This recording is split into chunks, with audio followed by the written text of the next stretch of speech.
This is the Tribunals Act. Parliament has passed it, and so this law gives effect. For me, that is why mining communities must no longer be treated as land donors. But what decide this is canon? What the Bayer tricks will see no. Let me tell you, today, do you know that we are paying our external debt with our borrowing to build reserves?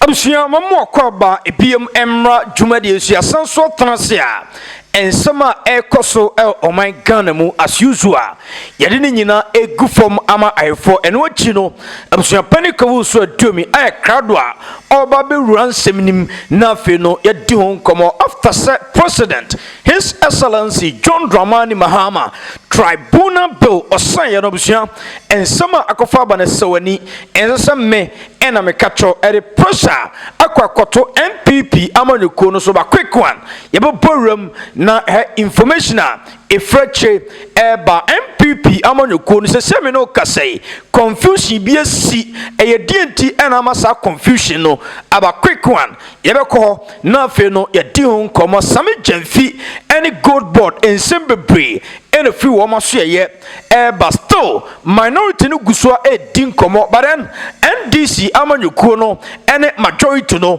omugusua biebie Ghana fo ani cheche nsemu ba quick one yebeko nso na fe no din komo weni nsefofo bi ni aboabo no a yede ni nyina ebre ahefonti enensem no doso emara mvisa kwadwo opon kroma so akwa din komo be quick one yebeko na ebiebie mbaransa na no abusuya yeni kan kotie mampani John Mahama mra we de ketua bi o ense tribunal bill no wasan bill mako 10 mampani asan amana ba be mra ewo oman Ghana quick one ketua bi yentie mra ne koba abusuya be rem.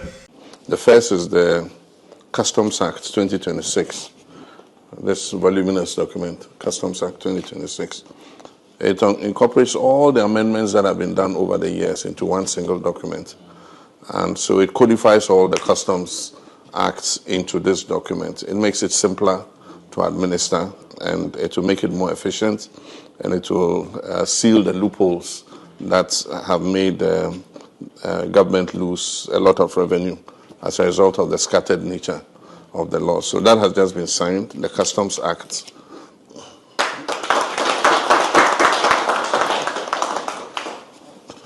Then we have the Community Service Act. This is an act to provide for non-custodial service sentences for misdemeanors and other such minor offenses. So instead of putting people in jail and government going to have to pay for looking after prisoners, a lot of prisoners, for stealing goods or for committing some very minor offenses, they can be sentenced to do community service for the period that they are convicted for. So there's the Community Services Act.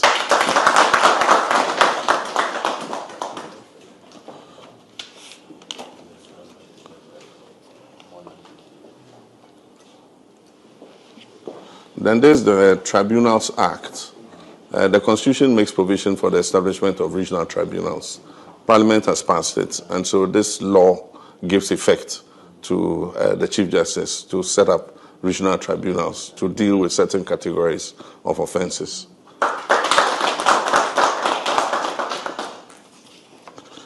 There's the Maritime and Related Offences Act. These are to cover crimes and offenses that are committed at sea. And it gives effect to the United Nations Convention on the Law of the Sea, which Ghana is a party to. And so this is the local domestic legislation to enforce that particular Maritime Offences Act. Then we have the Act for the National Defense University. As you are aware, we have set up a National Defense University, and this act gives effect to that university, accredits the courses, and makes it a legal and a statutory entity. So there's the National Defense University Act 2026. Then we have the Income Tax Amendment Act. This act exempts people who earn the minimum wage and below from paying income tax. And so anybody who is on the minimum wage or below the minimum wage is exempt from income tax. Okay, right. Mama Kwabai. And then some no doso, but I'm son, and say, Billia Mampeni assign. I want some bebre eti abanititu tribunal bill no MPP for say I NDC aban de basse omo de babe jelly MPP for quick one. Yeni can for one sign. Okay. Mame encha ya refo nyina. Uhwe bill na wadi our sign na said ye wo kan no e mako do. And e bia ye very very important. Member tribunal bill na waka no so. Yam say ba ko hia me pa no no. E na ba ko e ka ho bie mu no so e ye community service bill. Eno ni mienu. Member no ma be chimpa, but person me brush it through 1 or 2 bi na ye ko ye nim. Sorry Coco act na wa sign na e pave way. Ama ban ne bosha wo say 50% ye Coco aduaba no.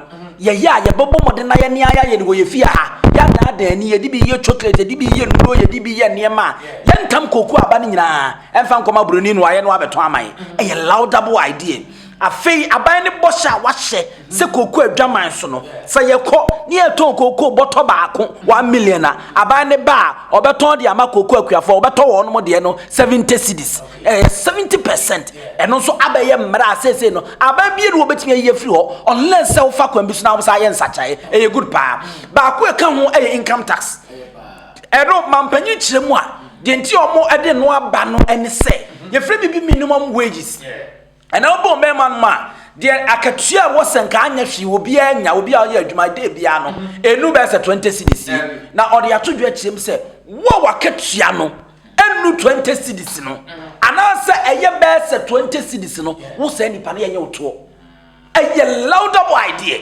enya bia obetua tax na ye se ebeboa ma wo modwuma nketenkete mi ye kini na bosome 1000 ye tua meka me ye we bosome tua me 500 no ubetimi ya de ho a anya afi na okotua to je se omo a won wages no ebro the minimum wages no eye laudable ade e kire aban a odwene ne manfo ho enti sa ne ma we mienu mani age ho pa aside that no other 6 aka ebeka ne ma mienu amabbo bodi no ni nyina ye very very important act amendment de bia omaye nsachaye wo mu a ni nyina ebeboa ama oman ni mpuntuo ne nkan ko etimi yakọ. Now back to the main two na mese me manage ho eye ba ko a waka eye tribunal bill no e na afi community service bill na ode aba no tribunal bill no minia ebeboa yen ama nsem e kokoto a eche no se nyame adaroma yenko ha ye ho enko court biem. The last time I call court ye 3 year de asheda 3 months later na ye ba abeko eno no emu aye risk kasika akwaniaba enti se yenya tribunal no na ebeka other court system na wo no a eno boa mansem ne nitimi konkan amansem a paade gugu court a wo ntimi nye no o mutumi ye ntem right tribunal ne nye anything new enye bibia ye from outside the laws echemranum emra ma ho kwan enti ai emre bi PNDC the tribunal by on bechiche no bisa ho se o ma me na ye wa ni bone ne ye chi ni bi da bia bisa sa se we Rollins by o betwa perform ema ase ema wo ma me ye wa nya bone ne ye twa na se ma bi me ma me wa nya bone ye twa na se ma bi why ne betimi amma me video evidence picture and anything na ebe prove say Rollins kura ba odi tu obi ase ba anyhow e just tribunal ne ba mre bi na ba nchi nkrofo ya de wo mo conference squad emi ekukum wo mo se de mo kanu a wo busuafo na won ma anya bi na che wo mo so say ye pai ti ade si kromu a we de akwa bi na oni China fo ye adwuma oni China fo na omo ye mining na akwa no nyeska pa afedu time bi na China for no ka se omo the CCTV cameras e ba bebubo eho nyina afi akwa nse omunu yakutukum ono kura waja adwuma no because ono a wo ya adwuma no ase ade no mu nyini ni enti mu the CCTV cameras ba bebubo ho de a adwuma no wajan we ujai say but ewie mu na kwa no masa se de no osi wia China for no nti ni wo jai no na se bright adwuma na wo ye mutitimu po fine ana ade adwuma po fine na ya sabio ya se wo ye dwamanfo ofa wo yirachi they say near the camera, the ball quality, I know said the bear when I'm a bachelor. Now, when you're German form for you, we go through. Upa so prove microphone say yes. We are Bema, what you win your sadiano. It's in Kawukra now requesting no faka craka. I bet I'm a racing in whom famable. Nagaya, yes, we are my pa. When you're Cassidy born homody, a grow forward doubt. Say be a coin for Sonia Sikan, and yet the CCTV camera beboha. Near Musampa, Unam Quampasa, can you grant out hallelujah first? Ujai, a bit Americano. It's the idea to come up what of our way. One word it's of our way. But here is the case, sir. So when you're born in what the bonnet so to know your manner, your manner fracadam, and you what now, young so. Wouldn't the moon be what the bonnet, young so. What don't for the bonnet, young so because you're quiet, right. Politicians know we are crom for you would the for them Ramako for San Sadi Quashepa to bottom here for no. You will be any more because Omuria no mammy be the eddy. It's Massa supporter now on your benefit direct from that politician and I said, Nipano, what shall I say, Rante? Say, when him so Nipan age newly and why in a Dominion Sikanka or had a tabuna say. Call tabuna, I must say, Obi on your bonnet and never could in a hot more. Said he used to buy our kind more. It's a brand one man, mother, and one must a or bear German for win on into said the was say, the 1 year what Jolly here, Jaddy beam. Now, said you what Jaddy you quite they will die. Yeah, you won't feel what Jaddy. And to above for my woman who fee, it's a tribuna near Badia Marcon, Consadam Ramafo, before would defer Ababama, the same mind for no woman, everybody am more. Now, the one my court system, no, and you met me fast at the Amay. I mean, what the reason why it be said defamation case here, will be a Korea board here, will be a Korea phone. Timmy could drag court in 2 years in any way. Doesn't make sense. It's when we now near me betting me a bois, I met you channel, now and no NPP among your coon near 1 million tino, they are against this tribunal. Okay. That is my problem. Okay. Back to community service. So what's your near card the HDNA? Right. And the air you say, yes, will be a Korea board here. Or continue. Near Channel, Naja, Renamian, Kodefia 5 years. Doesn't make sense. Obi could send the prison will be that the last time is it UTV and now we show be omo ya say prison interviews. Guy be one city say. Common one city, but that's what the fiase. Abra you got tesimu choku ball anom and near maybe I was yetimi boa me ye mani free ho enu ntino say bi saa emu nya so be ko prison. Can you say Pentecost come the besi a factory ama nso menya bia ya omo de omo si na duafie na omo di si no enti eba na sa such minor cases said the mampanyin no ka no defamation no ne sa minor case no na ya bom modern ya chiwa na mra ni wudi a gatemu ane de wakosi ya se choko wo te de akosi a mu nyina say prison service e one my se ko ha wo do ha de akosi a community service no want to wia na ja na ma ko and a laudable idea e beboa na ma prison na achira kaso yesi na duafie still so ho aboma no e be ma direct and indirectly no e so atimi ate ho and I think say 10 bills it makes sense. Quick one. Yenyu wemfamfiri ansane ya conserve for so or say government reject MTN Ghana's 20 million Ghana cedis offer for victims of South Africa xenophobic attacks. Quick one, Jim. The abane kan nyina ne say. O read o mokrata na o say owura ba kon a o director koye interview. And what they are to say 20 million Ghana cedis. Some person de bo aban no. E ma Ghana fo a wo mo fo mo di free South Africa na mo nsem no mu di no. Omdo mbeba. Neno and abane say. Ona say we dey nkanegisem. Anya negisem. MTN Ghana say or boa ban no 20 million Ghana cedis. No the asesa Ghana for aba. Who say mo say mo mpene. Wunu ekume. Won say wunu ya de aba aseka to me minimu a wo kumie. Wo to ase ma mamu nsuo na fa nom guso preku na wuntem. Wajimi. Wunu ya de asekan e to me minimu ekume. The best thing na wunu nyansa ba yen say obetu nua no fo say wonyan seka no famfiri me minimu. Won ko sensuo say said the mini and the second to me, Madame Funico na o kunu no. Any said Madame Funete no. Yam says come de no. Jimmy Vincio fan command no no. But one to me and can't tell you and so when you Jimmy no is can in minimum. We so ye sadia na. I near mammy. Empty na air protected womojuma. Tiepa. Because of Ghana. And when him said Ghana phobia sorry. Ralph no me a demonstration. edit I say South Africa nyuma wo do wa na yemu no wo monko mu krom and MTN kwa wo mo anti ne yemu se nyinya bibi papa bia MTN from ma ye benya responsible telecommunication on betimi abe take over ama ye so at as tell us na ya dapafo na o mu ba bia kotoku no de kura de ahyemu and o ma MTN wo mu di nsem no wo ho and o kura wo sem mienu anasa fom mienu ni nyina MTN wo di we free we the on the spot wo gina na no guys out of coverage area e gina so na akate asi because o mu ni competition ti o mu jimi enti no aban wo koje saade we ya sebe e say de obi abro wo ama wo gya wonan de agu ho kwaku the best thing is say nka wa obegya na de agu ho enu when see a laudable idea ma wo tamfo mwa ma wo nkom ho I was expecting MTN say so munim nyansa no munim how it support wa enka they will first speak to their nation their countrymen na jesinta no nsem mu na wo mu edie no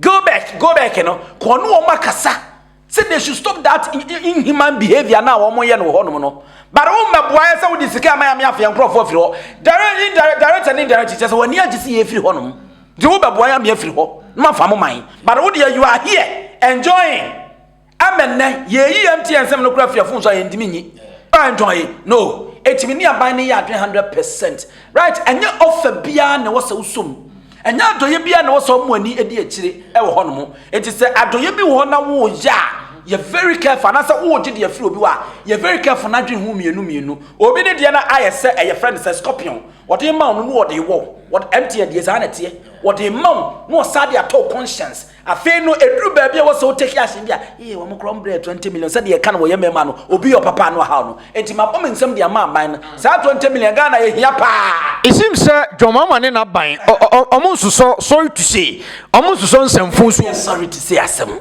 tie ade no Bible ntina me pa Bible asem no ko mebu sam na kwere ensema yete akwa san nufo a na obi adwa sa de na aka nufo okoka oba ase na de ba ye kase ma na obi adwa kwana go read King Solomon say ya na oto se bi oba ase na oka na ase nufo na oka ko read Bible mebu sam no so say odi atam ka kirewo wo kwase a wo sew de sene sene no de ma no aban ni nsuso nkwase asem so nsuso nsem hu ne nsem fo so enye 20 million ti na ade be Tommy conscience na afi bedu ba bia wo sem take decision no e o mbere me 20 million e na Ghana for de yaka no obi your papa no how eti untimi ya na akọ so this is the right step I want ma take ya mani age ho pa quick one Sammy Gyamfi dinkomo Sammy Gyamfi akasa na ensem ode atodwa no a good news yentimra.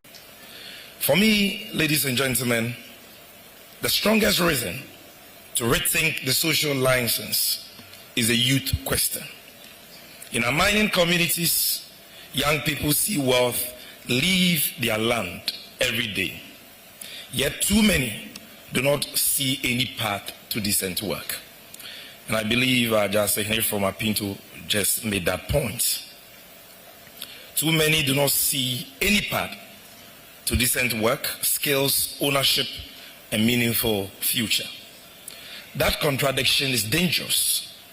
It is not fair, and it is not sustainable.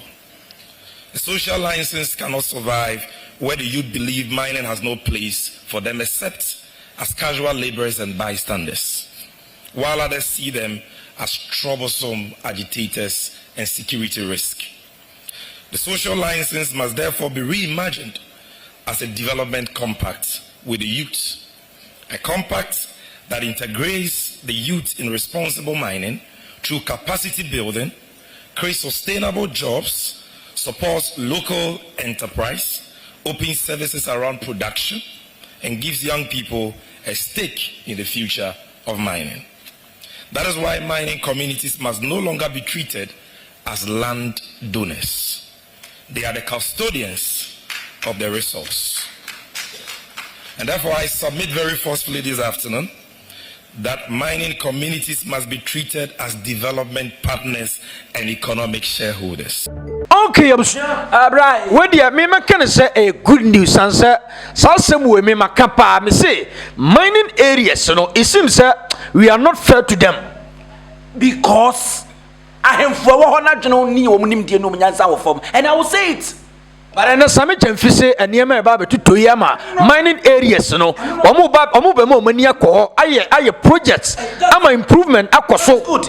Because me won't say the ama mining areas ni nyina akɔ fam no ayemfo bi no monyu pesa minkunya ene omunya atwem nti omuntimi enka de sese enfanche politicians mo munya adwuma bono tofa obi Sammy Gyamfi asem no kan brofo Sammy Gyamfi asem a woka nyina ne say gold de enkiatu a baabi etu gold no ne Fiscal de afiri na ede na baabi a Fiscal de afiri no ehɔ no mo ehia buburo wo hɔ ayese baabi a ye ntade na factory company no owner no o ma honda so ejimi unim nyansa o machine ye di twa ntade o ma kote don de daso pa enche ntade unim nyansa enti de wo kan se enen no wo mo butaye ne se wo no beboa na such enkronom patam etututu self mo gudie no wonum so nyamfaso de afiri ho ene enim se gold board ahya ase ye tina sam o kan tintin ni tia wa no then back to what I was saying.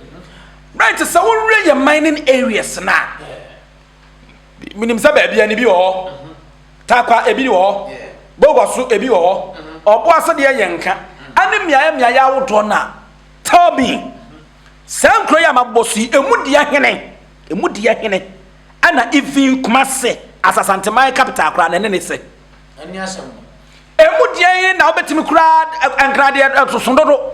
Ai odi obuase kra de se obuase kra de wakwa akiro fa manso hwe manso kwan iti na make catch say ya hemfo e wo ho no pesaminkum nyadufo de pe and we are talking about the paramount chiefs and yentimi nka but I will say it ya hemfo ne da apaka mu tena kente fra cha she and you wo mo de hwe manso a wo kan there are several paramount chiefs e wo ho no mo what are they doing? And allegedly, there are some people have to just some poor behind those unnecessary illegal mining. But it didn't you. Now, 4x4. No yan envelope. No yan phone no fasten and the man no drum could. He doesn't care about the miner or no. Asa. So ask yourself, Okwadansia.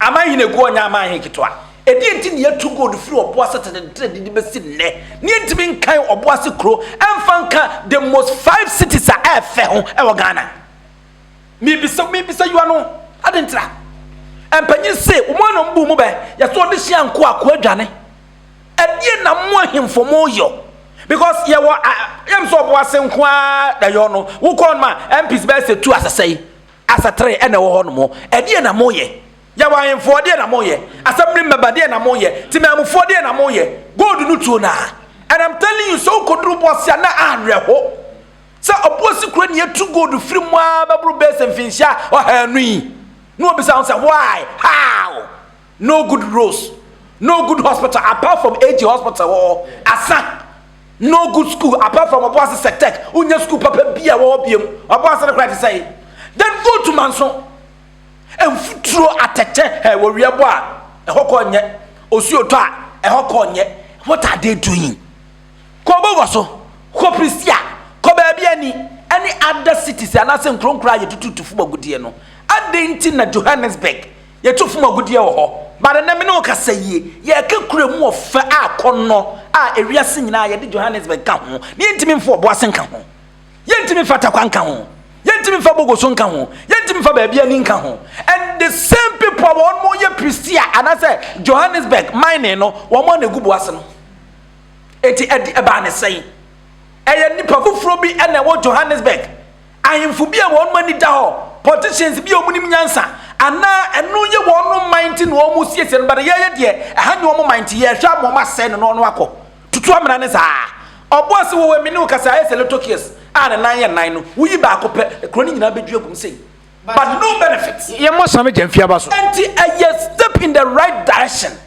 and unti ne ye kase de oye hwemade mbepa den sakwa say ye de we maw se fa ko tua plug no mu ana ade ko tua mu fa charge me phone na charge na duru be 90 na tua na so de de 0 dc so a me ban ya at least adwuma no ye bi wan ye ne pepepe wa ye bi and also who di bi yawode and for so the one ya kra no and a problem wo ho nti same process Sammy Gyamfi gold board na no kra obi anso nim nyansa bia nim se gold board na abosa aka no unim se oh mu ye adwuma whole in heart no makotua ska ye tu nsuo no makoye ye si school da no makoye enye gold board na mu gold board ya na aboa me sidi ne air stabilize na enye kosuo ne bohina enye kosuo ne bohina na obi a kosuo e de ko bohina de wo ye ko nsuo no ya de pa no so no no won ko oporie na hina na bofom na abo enti Sammy Gyamfi mesre no minim so mbetimi aye enye ano fafa kwa omomo ni mre da bia meka those areas na anya she no world class school, world class market, world class hospital, world ensure bibia akwan na mde mum yehunu se krona ye fa gold de afirim no elu prebesi boase na tabiri na de ko elu prebesi takwa na tabiri na de ko elu pregosia na tabiri na de ko na ye ne ye nam fam ye nya kwan papa nam so wajimi na de so so yo hene na de ye ofa ne apaka mutani kentefra mesa sesa wadwene na mo nanan ma wono brede o moja ni to wono moja nsase ne de ma mo no so mbebo ma bra bosi anko ma meto ma ma fa ma egaram sa me sase no enti Sammy Gyamfi ani go board nyame nhyira wo mo na wo nkoso na wo nya adwuma de fa mo yenti wemra wo de ni kan ko ti wemra we ye hwan kwaje opon kroma wakasa no wodi ose Ghana di bia kwada ya wo ne nekura no wodi ka bi ka ben ya yenti wemra but mo decide this is cano mo de beye tricks wo CD no ho 107.3 ye try na ya ma CD no ejina beye 10 ebema obi a ho atono but nipa wo kan sa akere wan kan no kra nche ne se rather no wo boka hye ekire ho ama na ono akroya na oba be de obi tia sa aka no Ghana population ya 33 million I will grab a calculator na divide 22 billion cedis by 33 million ube hu ka wo mabwa ma Ghana ni ba akwala na ye wo ne nge ube hu ka wo mabwa to ama no in 1 year wo producers yo mte mo fa calculator ye wi a wo ba ka figure pese wo calculate na ka figure ne cheme nti de akoba ne se o maboka 22 billion Ghana cedis e wo sa gold dwedie no na no na te se efi asie wo se me kan na me ka che wo se e kan ya tro Bank of Ghana books ni but in penifoni bebre argument I'm making say e kanu fine or Bank of Ghana books no mo afenyo press conference or say fine e kanu or Bank of Ghana books ni mo but obi ne kodi dwa no ma sa aka ne buy asa ni pa cross so wa boa Ghana na wetumi ama Ghana gold reserves akonanim nti ono kodi dwa no buy e ka na do 22 billion no say ye kan oma contribute to Kana any ono so wo asem yi na no in fact before then na abna say asare I video about no abna be video no mba am say abna poor woman until the Kana say onim hwe wabon onim hwe na okeka bi maka cho so mo kan masama ya nche wa e bedi watem na afenyo be in press conference say no enye Bank of Ghana nkwa na question answer gold board ono kodi dwa no e ba nti ono so wo questions obe answer gold board buy say ono ni book mu de wonya profit of 5 billion Yes. nti ono de asem no onim hwehwe na ka no yenko bisa BOG na afenyo crowd ti say na de fa asema ye kan ho be ka wa bona ye kan wa say na afenyo ti say Right, but obi hoping to distract attention from asem na nkasa ya kan no ti no ya call back to parliament asan filing motion ni say I will say parliament sin kunwa asem no ye kan tama na kan ye 200 da mo say there be no any I call back to parliament I will say parliament in kunwa ni ye investigate kwan asa 22 billion ka we say aba right but obeka say ye auditor kwajo opon kroma 22 billion Ghana cedis e say wacha de ama Ghana fo nyanti akwada cross e funu mu e say o de ka o eye na me pe honest politicians omo ka no kure di no kure e ka de me no me no atwie mu tan aba e wo ho na ba bia ni hye no ne yese enye ho ne hye ti munyi mfamfiri ho etimi da opon kroma ase so watimi aye diligent e dia fasa ekai ho ya be 35 million enti mumfa calculate anto ho 22 billion no ye cha asaya na obi abenya e wo ho no ye nyina obi abehu de Ghana ni bia ka wo de but ye nri ade sanaka ba ne etimi cha de a na no ka ba no so se wo se yetimi che na no de ye che so ne asem enti sa ka ne ye be cheche ne nyina ya hudi obi anya ya che 22 no obi anya ne ya hu anya shi obi abetimi anya more than 500 obi abetimi anya be 500 million 50,000 ye betua enti ye nhwe 2017 sanya papa na ewuru aban no yo eka bank na ebo ye ni aya 1.64 billion 1.64 billion Ghana cedis 2018 to 2021 eno de omuhuson 2022 eka Bank of Ghana ebo ye ni 60.8 billion Ghana cedis 60 billion no mako aduosia echipo 8 no kra e shebre safo de mame 60.8 billion na oboye 2023 10.5 billion eye ka oboye na afeye 2024 eye 9.44 billion na oboye yanye calculation no na ye hu de nyina total no wono eboye ye wi e be chene ye de aka ho 2021 ye 1 billion ye fa system no wachi na ye fa goka 60 billion no ho na ye say 61 billion 8 no so da achiri na plus 9 70 plus 10 80 na fe no 48 plus 8 I say 48 plus 8 I say 56 plus 64 e goka ho ye say ni em fa megu so when you say 10 billion beba kwansi na gwache yentu ti kodo oponko ma mesre no from 2017 to 2024 no on cha no nwie owi o me nche 22 minim so what yase a onza me no ka bom se yenya se 80 billion say a ye ka wo no boye agu ho kwansi na gwache de so a e ko 90 billion and from 2017 to 2024 aban ne boss aka no Yavansa by 2 years, on also about 22 billion. A bien 1 month was yes so and yet. But and the zero could do compliment me and Yasa Quanyano. No making due diligence at ya for 22 billion ya bensi and cha. At the end, Nasa can over 80 billion by no or can the Swan. Tabiameka. A Chamibia Swayana, a Chamibia Osrayana.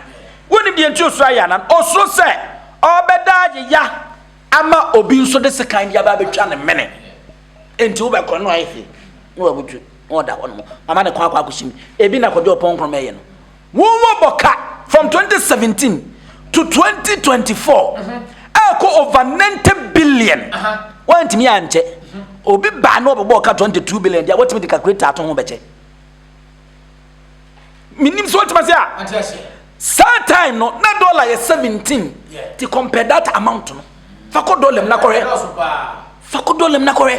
na fa ne die dollar na ye 10 na fa 22 no kum na kore bra when to me anche enwunyansa mechema anche Ghana fo se eka mombo ye nie anya wa ban na wo so nti no ene ya wo ha esenata sem from aboni aba betanso beche mesi eje ni nyina ye ka eye se watimi ya chirem.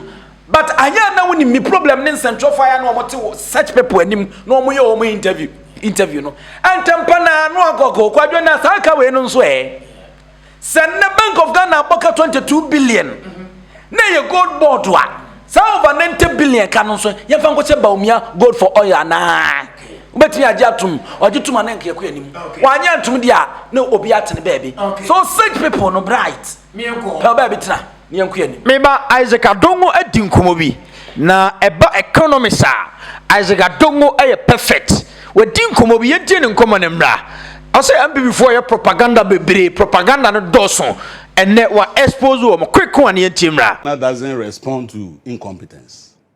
You've had no analytical conversation.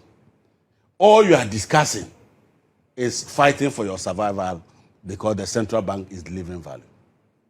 Let me tell you, today, do you know that we are paying our external debt without borrowing to build reserves? Yeah. Okay? Mm-hmm. Do you know that we are paying our IPPs without borrowing to build reserves? Do you know that importers are getting access to critical foreign currency without borrowing to build the reserves? Mm-hmm. So why should the central bank be responding to an incompetent conversation. We have a lot of work to do. Right, Isaac Abungo wa bibi nsem nani na sisi amino kasa se sa ho no de NPP fo na twen koso ye nhye do mo busia bia se de ye niema de wo ka nyina ni o se Bank of Ghana nye nsem hunu ne ngwa asem no sososo Bank of Ghana sososo enye obi bone a wa bone na Bank of Ghana sososo enti ne mu amubisa se na de na bia Bank of Ghana dada e bsemi ba o mo mekasa no o so nso nsem hunu so aisa akoko ba tan na oto no ono na wudi mirika na wo koche no na ne kosua ba akọ a wato da hono no wakotia so na wabo no obi distract say watia kosua ba akọ so abo na wujai akoko na woto nkosua no ho na wakọ akọfa kosua na ya pa no unim nyansa your focus is the main akoko na woto no wunya no akosua ba akọ na watia so amana pa no obetini ato bebidi o say ye frɛ bibi IPPS independent power producers omo omo boayen ama yen kan ya wonsam ne metimi kon kanye omo ene ye tua wo mo ka abra yen kwaje besia e wo ba bia wari ase ene ye aban ne guso a sa debt structure no a na won mo aye no wo tuatua ka billions ne ade yen ko ba besia bia it was edenti ene ama ye forest reserve no wo mo so mo ko fa niema e fra ma no ne o mo de dollar na di djuma no wo mo mre no mo anya bi no mo de akọ enti ye denti na Bank of Ghana eni ema say ekoyie ma no no ojaye no ba behwe kosua ba akọ a watia so amana pai wo hono enti wonyai on so nkwasesem so ena ze gadongo okan na bright so ora eto aso me se kosua ne bo hina untumi nya wadu so be bibia pepepe da efri se wonya nyankopon enti na da bia meka no onu mpo obo ade ni durumbre bi no so no hu so bo nipa Nese ukra no ya pa chese na niema no kro ye ne hodo kra na nye 100% ma no na nye wuni pa da na betan bibia 100%. We are all praying say going forward no sa unnecessary losses no ebetimi atwamu but entimi ntwamu da efri say Bank of Ghana trading and trading bia betimi aka cho say eduru ba bia oboka ofa niema no sa tema fa niema no ne eto microphone ba ku bia 200 Ghana cedis and na niema boa ba fom eti wo enwuri enye so no so bete so amena ba fom aboka oye de wo se woton ko wo nton wo mo ton wo de sa time no e ton ti wo nton wo so bete nte wo se woton aboka ebeduru mre bi no na se jampo na buru 200 no waton wo kana obo mre bi na onya na ade aba be hyem enti no de wo ho forest trading no international to de kosro to da te ba fom aisa oil ya to de ko fom to da te ba so dollar ya to de ko fom to da ate ba fom nti ye dan kan be baba ye bompa ye se e bedru ba bi na kan be ba kura be kuma bi but saka we no anya de wo setimi distract Bank of Ghana ema wo mo niema pa wo mo ye ama na sidi na stabilize na ye gusu ye ya niema na ban ne mo be se amfiri ba bia no e distract Dr. Johnson Asiama na okoyi ye niema bi ko yi nkrofo bia no no mo ko dina platforms ko ya no ni focus no the main target alcoba time no a wo kwa akwache no na oba no ma na duane di ya obetimi atonkosua no bebro saa wan na woti asoma ne pai wachire abra no kwache nkokọ no aye simple analog akokoba time na ase nkosua wo to oguso to na wo kope ono na kire na de na kofi akose dem na otimi ato bebre di ama wo ko na kosua ba ko wato da ba bi no wuti aso bravo frey wati akosia nso no wati akosia so wu jaya akokọ na me dwane akọ na okofa kosia ba akọ pe no abra won na ele x no ese energy sem ne se oman ne mmoro bosia ane ade abu man no the key point kanina ne etua yaje bosia ade tua bosia ka ne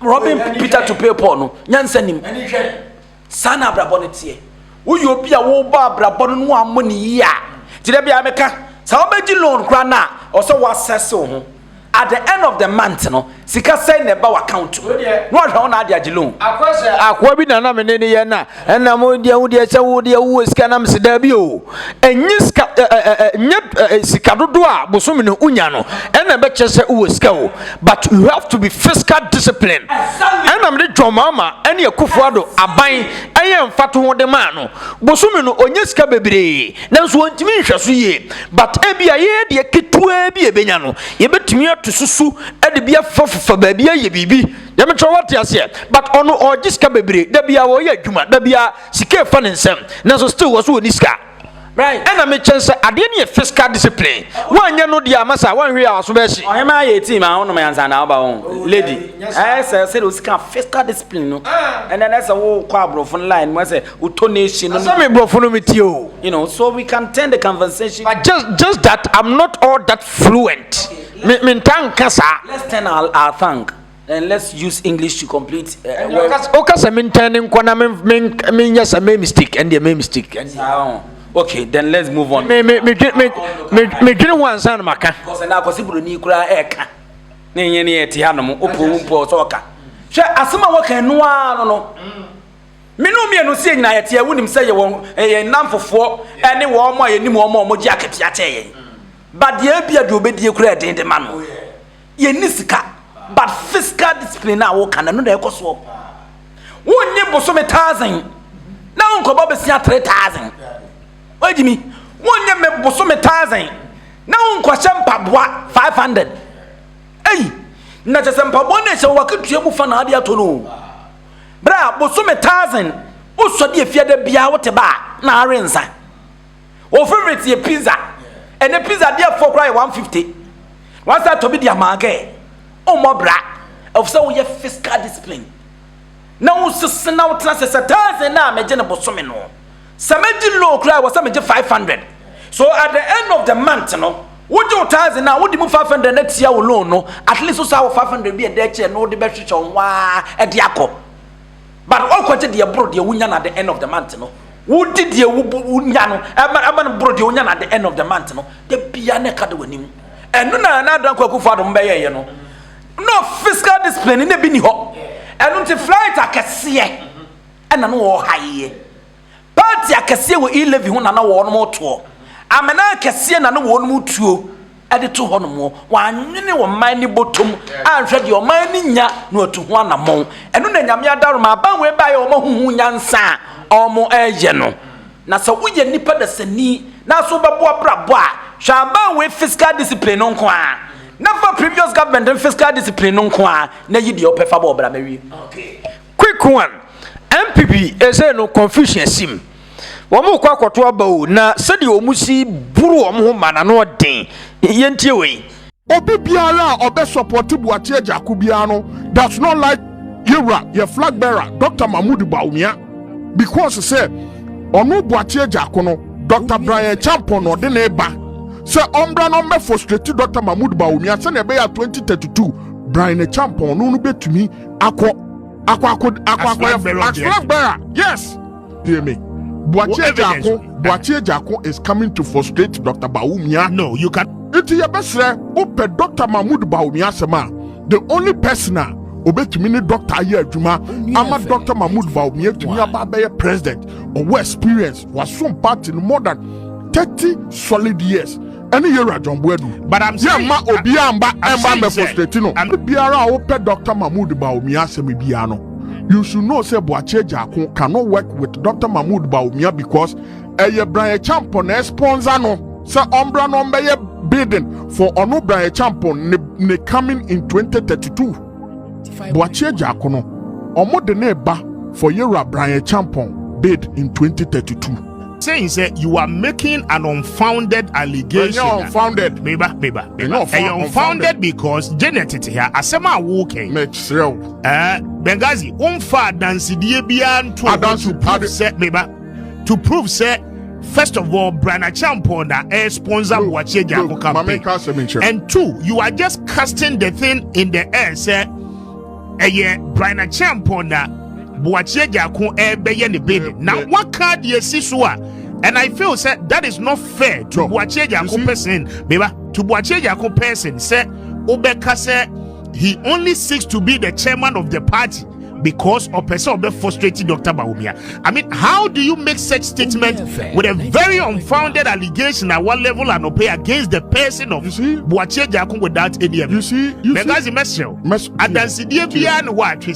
that be not here. Oh, so when you Mr. Speaker, you see, you are very objective person, and I like you for that. But you see, baby,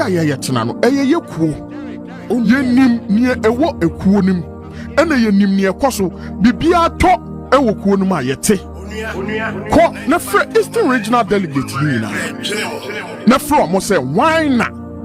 E show mu kutu pa say omo nko this direction. Eastern Regional Delegate. Me say wo dey from nyina na bi so omo. Led by omo chairman. Obviously, Boache Gyakun is from the Eastern Region. Catch you say. And it's an Eastern Region. He's from Somenya. And it's an Eastern Region decided say they will vote on block basis for Boache Gyakun. Does that warrant the fact is say a Brian Akoshe Boache Gyakun so on the neighbor to work against Dr. Mahmoud? That is a serious allegation against Boache Gyakun. You do not know. You do not know. And I don't think say fair. And I make sure say you do not know, but we know. Look. Okay, I brought a flag bearership race in the question. 95.1. Omo koye nyina na omo MP Dr. Mahmoud Bawumia's flag bearer no. One na you omo spokesperson. Na Boache Gyakun na you primary snake. Yes. Omo tie kuo bi. Ekuo be. Omo wie ya no, omo tie kuo bi a sabe omo mo de ne say omo no they do not support Yera. Dr. Mahmoud Bawumia. But say a democracy. No, man, no. Boache Gyakun. And I make sure say a democracy, party internal democracy, no. Obia wanna drink any candidate to free so better. And I make sure say, ye in time pass. Ni waka. Sisi ano ba no so be to me doctor ye adwuma but ye nim no. Say the bid is for 2032 to allow Brian a champion to come. Obano owini abani wie pe. Obe frustrated Dr. Mahmoud Bawumia into obi otie mi bia no monye rest assured said the person that can work with Dr. Mahmoud Bawumia John Buedu omo ba Kumase oma dwene say Dr. Brian Champion si sika omo betu wo Kumase no enye sika ketwa inti munjiska no eduru wonu ma munjiska na mundi na monto mani obetumi aye adwuma obetumi ama ye flag bearer no ba Gazia okay say party no ma brofu tu so na wo bere to omo fo ona so election no omoko election no election wo be wie na asa akode atia election na bi na omoko aye ka na mo ka election no omoko enne ne Canada Japan atin ba bi no breaking news oni ma say omaye keno am breaking news nfam sa executive committee no Council of Elders no oma friend be say 5 times so mo mfa mo nsem no nko ya no nsi bon ma minhu ya mente ya onko ne nko kina election na bi na ne ye ka wo mo antie no no mo nyuru no mo antie no eno ne wo mo wie ya akɔwie ne saa ebi no ma hyase na wo mo ye no for now no wo hyase akeka one candidate ada na kyerɛ oye elected in say wono de anya Dr. Bawumia favorite so at the end of the day so wono ko wini a obede na otimi aba be catch the same elected in say afedo ye Bawumia aye nti ye betimi na ye adwuma also was starting play wa can categorically Bawumia ntimi na ye adwuma adenti na wasa wo kum dwafo odidwa so wonim nyansa be candidate ne Boache Gyakun be candidate ne Poafoko be candidate ne John Buodu dia John Buodu ba obetimi aye nie dia Boache Gyakun ba obetimi aye nie timi di me Boache Gyakun ho adanse ai Brian Champion na tabo Boache Gyakun atie opeso de ye no be frustrated Dr. Alhaji Mahmoud Bawumia now on the prepare the bid for 2032 wajimi wuntumi afrim enti aye Boache Gyakun ene John Buodu wuntumi afrim ennei anrai mi hu se wuntumi akitafo no omo se wo mu nyina do omo support akoma John Buodu oh yeah omo nyina ko gina ho John Buodu ba bia na oye ne campaign e na omo koye no se untumi akitafo nyina ye chita e de ma wo John Buodu beto ni mu ni ade and no problem omo take omo stance but the main issue ne say so political insult no a won mu dua no one people no mu nya dua no mu mfa nsohie hu sa dua na se na ngu no mu jibe dodo o can say o say na wo kan de kire no one political party na moko fa o candidate ne bra be kire de ntia yentum fa ma Boache Gyakun ne yentum fa ma o candidate issue you so be jam be say Boache Gyakun ama Boache Gyakun ho ya time and son what me aton candidate say you don't have message and some ye literature wo be ba be say bia meto de tia candidate eno no mo to abetu ahini esi ahini ya no mu nyansa no Edi na that particular person one more time na one more kasa ditiano. It means that woman nim bibi papa bi ewo mu and the woman nim say one no de sebia kroto onye shoti soche minum ye nu nyina ye nim se bo ache ja ko ye nipa ba ko a ebra wo mo sha se ye hu ba bia wo gina so wo ba omia so wo bran ye so wo kanadie so such person kwa na nkamu hia no abaye titre ni no tumi nkamu nyina bom because onifa but here is the case I said that yi Brian Champon candidate no de neba obe frustrate ba omia obe ne ma ba omia in 2028 then be 2032 no Brian Champon beba obe se ne bewie na danu duru wa na be say yes sa no ko he wa yeje quick one dey see e kwa be so ba bi me cry fo nyina